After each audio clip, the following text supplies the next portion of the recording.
வணக்கம். இன்று நமது வீனஸ் ஸ்டார் சேனலில் இருந்து ஹெர்னியா குடலிறக்க நோய். இந்த குடலிறக்க நோய் உள்ளவர்களுக்கு அடிவயிற்றில் தசை பலவீனம் காரணமாக வருகின்ற ஒரு நோய். இந்த நோய் வருவது, இந்த நோய் இருப்பது என்பதே பல பேருக்கு தெரியாமல் அது அதிகப்படுத்தி அது அதிகமாகி அதனால் உடலில் பக்க விளைவுகள் துன்பங்கள் ஏற்படும் பொழுதுதான் மருத்துவமனைக்கு சென்று இதற்கு எதுவும் மருந்தில்லை, ஆப்ரேஷன் என்ற நிலைக்கு போய் ஆப்ரேஷன் செய்து கொள்கிறார்கள். இந்த குடல் இறக்க நோயில் ஒரு வகைதான் இந்த கர்ப்பப்பை இறக்கம் என்பதும் இதில் ஒரு வகைதான். இதற்கு காரணம் என்னவென்றால், இதை காரணத்தை தெரிந்து கொள்வது முன் நமது உடலினுடைய அடிவயிறு, இந்த வயிற்றுப்பாகம் இது என்ன என்பதை முதல் நாம் தெரிந்து கொள்வது நல்லது. நமது அடிவயிற்றின் தசை சுவர்கள் 4 அடுக்குகளாக இருக்கு. அந்த 4 அடுக்கு சுவர்களை தாண்டி பிறகு ஃபேட் கொழுப்பினால் மூடி பிறகு தோலினால் மூடப்பட்டிருக்கும். இந்த வயிற்றின் தசை சுவர்கள் பலவீனமடைந்து சில பேருக்கு இருக்கும். இந்த தசை சுவர்கள் பலவீனமடைந்து இருக்கும் பொழுது இந்த நமது குடலில் பாகங்கள் சிலது அந்த தசை நார்களை தள்ளிக்கொண்டு முன் சென்று கட்டிகளாக தொங்கிக் கொண்டிருக்கும். சில பேர்த்துக்கு அங்கங்கே கட்டிகளாக, சில பேர்த்துக்கு அதிகமாக அடிவயிற்றில் தொங்கி வயிறு பெருத்து காணப்படுவதும் உண்டு. இந்த மாதிரி ஒரு நிலையைத்தான் ஹெர்னியா குடலிறக்க நோய் என்று சொல்கிறார்கள். இதற்கு முக்கிய காரணம் சொன்னது போல் தசை பலவீனம்.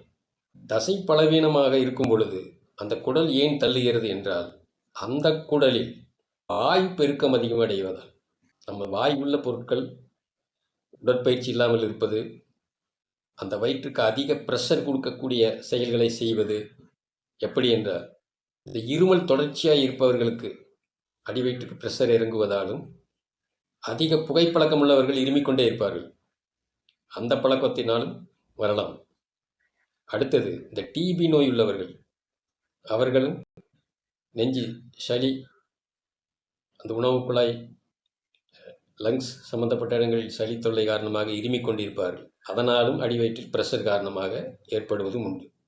அடுத்தது இந்த பாரம் தூக்குபவர்கள், வெயிட் லிஃப்ட்டு, அடுத்தது இந்த கலாஸ் வேலை செய்கிற தொழிலாளர்கள், அதாவது பாரம் தூக்குபவர்கள், இவர்களுக்கும் இந்த மாதிரி காரணங்களினாலும் இவர்களுக்கும் அந்த அதிக ப்ரெஷர் காரணமாக அடிவயிற்றில் இந்த ஹெர்னியா குடலிறக்க நோய் வருவதற்கு காரணமாக இருக்கிறது. வாயு பெருக்கம் என்று நான் சொல்லேன் அல்லவா, மலச்சிக்கல். அந்த மலச்சிக்கல் இல்லாமல் பார்த்து கொள்ள வேண்டும். அந்த மலச்சிக்கலே நமது வயிற்று பகுதியில், குடல் பகுதிகளில் வாயுக்களை உண்டாக்கி, அந்த வாயுக்களினால் குடல் பெருக்கமடைந்து அந்த பலவீனமான தசைகள் வெளித்தள்ள காரணமாக இருக்கிறது. ஆக மலச்சிக்கல் இல்லாமல் பார்த்து கொள்ள வேண்டும். வாயுள்ள பொருட்களை தவிர்க்க வேண்டும். அடுத்தது, இந்த நோய்க்கு இன்னொரு முக்கிய காரணம் உடல் பருமனாக இருக்கிறது.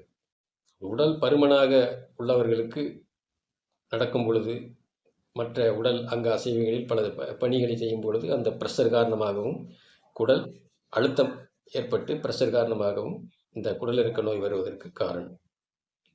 ஆக இதை அறிந்து தொடக்கத்திலேயே கவனித்தால் நாம் இந்த நோயிலிருந்து விடுபடலாம். ஆங்கில மருத்துவத்தை பொறுத்த மட்டில் இந்த நோயிற்கு ஆப்ரேஷன் ஒன்றுதான், வேறு மருந்துகள் எதுவும் இல்லை.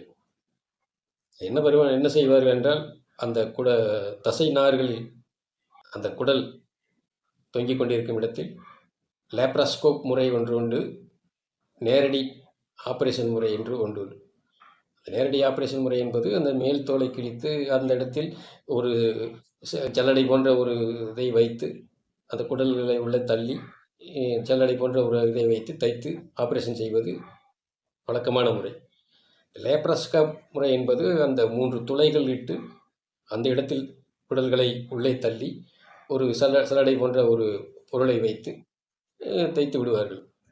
ஆனால் அந்த வழக்கமான ஆப்ரேஷன் முறையை விட இந்த லேப்ராஸ்கோப் முறை என்பது வலி சற்று குறைவாகவும், வலி ஏற்படாமல் இருக்கவும், அதிக இரத்தப்போக்கு இல்லாமல் இருப்பதற்கும் காரணமானது இந்த லேப்ராஸ்கோப் முறைதான்.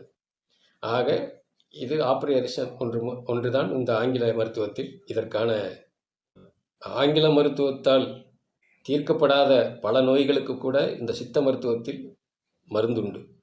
இந்த நோயிற்கு சித்த மருத்துவத்தில் மருந்துண்டு. அதற்கு முன்பு இதில் வராமல் தடுப்பதற்கான என்ன வழிமுறைகள் என்பதை நீங்கள் முதலில் மலச்சிக்கல் இல்லாமல் பார்த்துக்கொள்ள வேண்டும். தசைகள் பலமடைவதற்கான உணவுகளை எடுத்துக்கொள்ள வேண்டும். இந்த தசை பலம் அடைவதற்கான உணவுகள் என்று சொல்லும் பொழுது நான் ஒன்று சொல்கிறேன். பயறு வகைகள், வாய்வில்லாத பயறு வகைகள், மஞ்சள் பூசணிக்காய். இந்த மஞ்சள் பூசணிக்காயை வாங்கி பச்சையாக அதிகாலையில் ஜூஸ் போட்டு குடித்து வருவீர்களானால் உடல் தசை பலம் பெறும். அடுத்தது மலச்சிக்கல் இல்லாமல் பார்த்து கொள்ள வேண்டும். வயிற்று பகுதிக்கு ப்ரெஷர் கொடுக்காத அளவிற்கு இந்த பளு தூக்குதலை என்பது இதை தவிர்க்க வேண்டும். சரி, இவைகளை கையாண்டு விட்டு மருந்து என்ன என்று நீங்கள் எடுத்துக்கொள்வீர்களானால் இந்த குடல் இருக்க நோயிலிருந்து நீங்கள் விடுபடலாம். சரி, மருந்து என்ன?